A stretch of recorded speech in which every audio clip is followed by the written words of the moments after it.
Bad Boys Ride or Die, of course, is a movie that came out recently with some very interesting reviews. IMDb gave it a 7 out of 10.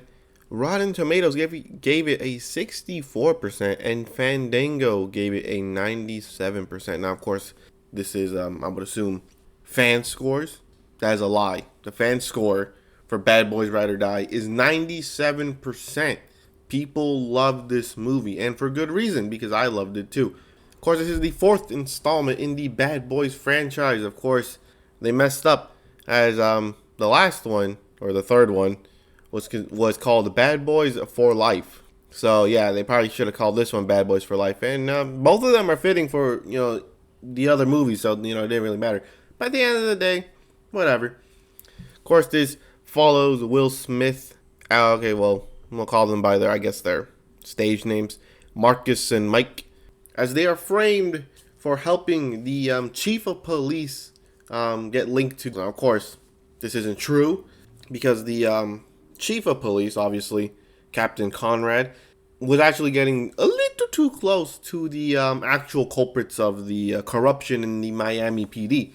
So, of course, they put money from the bad organization, I guess, and they put it in his account, obviously making it seem like he was working with them. And of course, they have to go on the run with the help of a dude named Armando. Now, of course, Armando is the former bad guy. The former bad guy, obviously, Mike's illegitimate son, I guess. Mike's son. And they, of course, have to, first of all, survive, because people are after them. And, of course, clear up Conrad's and their names, because it takes place within an incident that takes place halfway through the movie.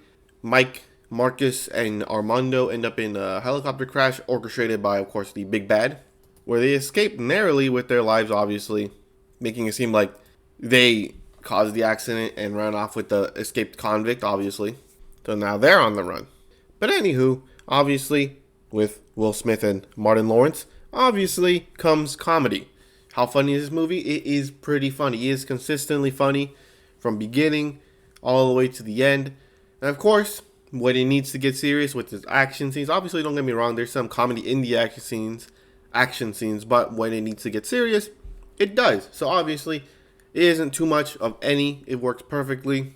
And of course, the acting, obviously, it's top notch. You can't expect it. And of course, we're talking about a few good scenes, like the first one, which obviously ends up in the end of the movie, where Marcus ends up getting a heart attack in Will Smith's funeral. I'm just going to call them by their actor name. I don't care. In Will Smith's Will Smith's marriage. And he ends up having an epiphany. Obviously, with the captain appearing in his little, light flashing before his eyes moment, where he tells him, yeah, it's not your time to die, so you're going to have to go out there and clear my name. And obviously stay alive. So he's like, I can't die. He starts doing stupid shit, like going through traffic, start running in the gunfire and stuff, saying that he can't die. And at the end of the movie, the big bad obviously holds Marcus and Will Smith's in movie wife hostage, and he says you have to pick one of them to die. Obviously, it's either your best friend or your wife, so obviously a very tough choice. And Will Smith's all like, hey man, I had a good friend tell me that he couldn't die. And I was like, whoa, wait a minute. Oh, you mean you need to check up on that friend? Yeah, that's stupid. And then obviously he saves them both by shooting Marcus, or Martin Lawrence, because he had a bulletproof vest. And he saves the day. Now, of course, there is another scene that many people are really enjoyed. And that includes Reggie. Obviously, Reggie, a fan favorite character. Well, obviously, they're being framed. And I would assume that Reggie did not believe him. He's like, nah, my done ain't do that. So, of course, they realize that Martin Lawrence and Will Smith are getting a little too close themselves. So they're trying, okay, we need to get hostages. So a group goes to Will Smith's house. The other one goes to Martin Lawrence's house. The difference is Will Smith's wife and daughter or granddaughter of the chief of police get captured, while Martin Lawrence's family does not. Why? Because the GOAT, Reggie, got a call from his father-in-law being, hey man, we got some people coming in inbound, you need to get out of there ASAP, and then he 1v15s them. So yeah, obviously this dude means business. Of course, this could end up setting up a spin-off series of Bad Boys, including Reggie. Some people are saying maybe it should be Reggie and Armando. I mean, Armando needs to get hhis name cleared, but then again, they kind of put him through a redemption arc, so obviously they could very well be setting up Armando and Reggie in Bad Boys or Bad Sons. I don't know. And of course, the barbecue scene where they're all like, "Hey, get out of here, Reggie. You're not going to cook on this grill." Well, of course, Will Smith and Martin Lawrence are fighting to see who actually uses the grill. Until they realize, oh yeah, this guy killed 15 people. And then Will Smith's like, "Hey man, aren't you going to, talk to your son-in-law?" And like, what, hell no. What the hell? He killed 15 people. You dumb as hell. I'm going to go do something else. Right, Bad Boys Ride or Die. It's a hilarious movie. And it's not even that long. It's 2 hours, and it feels nice. I wish I could talk about it more, but then again, I'd literally just be going through the entire movie, and that would not be good. But other than that, I told you my favorite parts, the funny parts. The action scenes, once again, amazing. It's Bad Boys, what do you expect? It was Michael Bay's baby, I guess. Oh yeah, by the way, Michael Bay makes an appearance. Hey! I mean, obviously not a big appearance, because he's not an actor, I think. But whatever. It's good enough.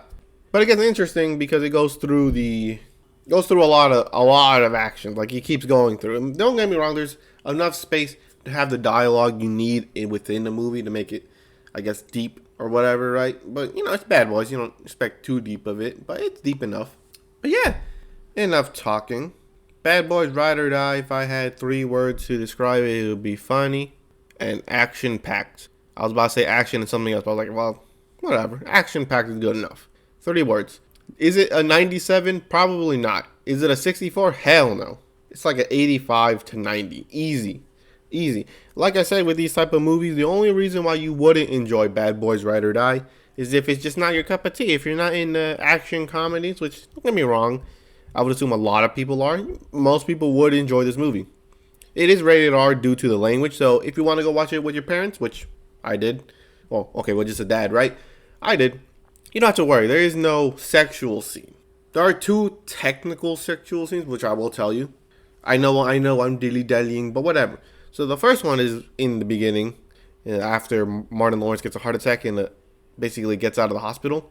He's out butt booty naked.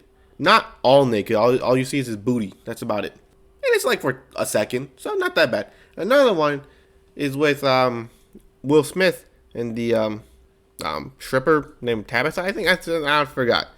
Whatever, right? But it's Tabitha, right? It's a very known character. Where she says, "Oh, I can help you get money, guns, and a car," because obviously they're on the run. But they don't know that the bad guy put a hit on them in the underworld. So obviously Tabitha would be in on it. He says, "Oh, you just have to lick my cat." And that's also a funny scene. I'm not gonna explain that one because that one's funny as well. Not the whole licking the cat thing, but the other thing, the dialogue, the interaction, the back and forth is definitely hilarious, especially what Tabitha says to Armando. Because for some reason, Armando is somehow supposed to. I know he's a murderer and all that stuff, but he's like seen as innocent, and that dude's amazing too. I don't know why I went through Will Smith, Martin Lawrence, Reggie. Obviously, those are in-universe names. Reggie, and that's about it. That's what I was talking about. Armando himself is pretty good in this movie. The jail scene, amazing. Got me hyped up and all that stuff. Like, dude, this is about to be a major player. I mean, he already was, but whatever. But yeah, it's very successful. It's said, take it with a grain of salt. I think what someone said is that in opening weekend, Bad Boys Ride or Die beat Oppenheimer, not by that much, in terms of opening weekend for an R-rated movie. Either post-pandemic or just in general. And everyone knew how big goddamn Oppenheimer was.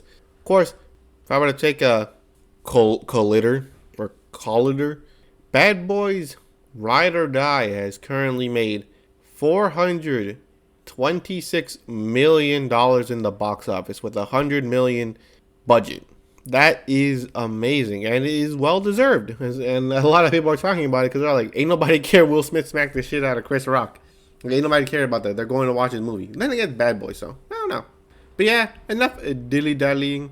Bad Boys is a must-watch movie in the box office, especially in the movies. You know, you can watch it in streaming, don't get me wrong. You could, very comfy on the couch. But the sound, the aura, I guess most people would say nowadays, in the movie theater is unmatched. So, hey, if you have a chance to watch it in theaters before it goes into streaming, you should. It is a must-watch.